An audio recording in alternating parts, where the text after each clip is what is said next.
आज मैं आपको एक ऐसी कहानी बताने वाली हूँ जो कि आपको चमत्कार के ऊपर भरोसा होने लगेगा। जी हाँ, रियल में भी होता है। तो एक कहानी है जो कि एक व्यापारी, एक बिजनेसमैन रहते हैं, बहुत बड़े रहते हैं, उनकी 4-5 फैक्ट्रीज चलती रहती है, बहुत करोड़पति होते हैं।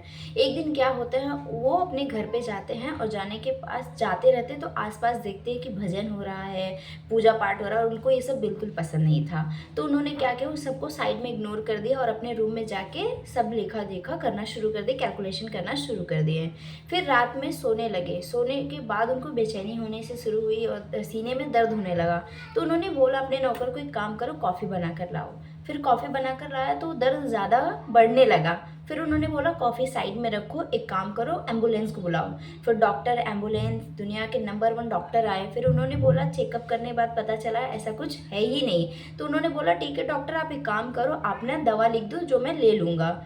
डॉक्टर ने बोला ठीक है ये लो, और इसके साथ नींद की गोली भी दे दी। वो लेने के बाद उन्होंने सोया। फिर सोने के बाद उनको नींद नहीं आ रही थी। 3 बजे वो देखे, समय 3 बज रहा है। फिर सोचे इतना सुनसान है, मैं थोड़ा टहल के आ जाता हूँ। फिर वो टहलने बाहर चले गए और वहाँ जाने के बाद एक मंदिर के नीचे बैठ गए। और वहाँ पर बैठने के बाद एक कुत्ता आता है और उनके एक पैर का चप्पल लेकर भागना शुरू कर देता है। और भागने के बाद देखता है वहाँ पर कि जहाँ पे झुग्गी झोपड़ीज होती हैं वहाँ पे वो रख देता है। रखने के बाद वो दूसरा चप्पल पहन के जो व्यापारी रहते हैं वो निकलने लगते हैं। फिर आवाज़ आती है एक औरत की रोने की, जोर जोर चिल्लाने की। फिर मन में शंका होता है, वो सोचते हैं जाऊं कि नहीं जाऊं, दूसरों के मामलों में पड़ने से अच्छा मैं घर चला जाता हूँ। बट फिर भी उनसे रहा नहीं गया। फिर उन्होंने वहाँ पर गए और जाने के बाद दरवाज़ा खटखटाने के बाद उस औरत से पूछे, बहन जी मुझे क्षमा करना, मत मानना, मैं आपसे पूछ रहा हूँ कि आप रो क्यों रही हो इतनी रात को।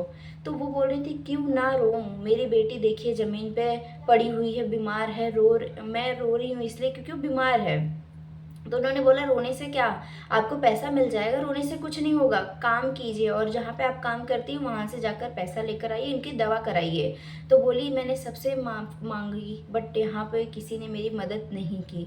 तो उन्होंने बोला ठीक है कोई बात नहीं है। फिर भी वो जो व्यापारी थे उनका मन पिघल गया। फिर पिघलने के बाद उन्होंने एम्बुलेंस जो बुलाई थी फटाफट बुलाई, उसका दवा ववा की, वो ठीक हो गई। और फिर बोले बहन जी काम करो, आप दूसरे दिन मेरी फैक्ट्री में आ जाओ और वहाँ पर काम करो। फिर उनके मन में एक विचार आया कि ये सारा चीज़ हुआ, इसमें मेरे बेचैनी हुई, सारी चीज़ें में बाहर आया, सब चीज़ हुआ, इसमें भगवान का कुछ तो बात होगा। फिर उनको एक बात रियलाइज़ हुई कि कहीं ना कहीं ऊपर वाला मेरे से कुछ अच्छा करवाना चाहता था, इसलिए ये हुआ। और तो और इस स्टोरी से ये समझ में आता है कि हमेशा दूसरों की मदद करना चाहिए और अपने कर्मों पे भरोसा रखना चाहिए।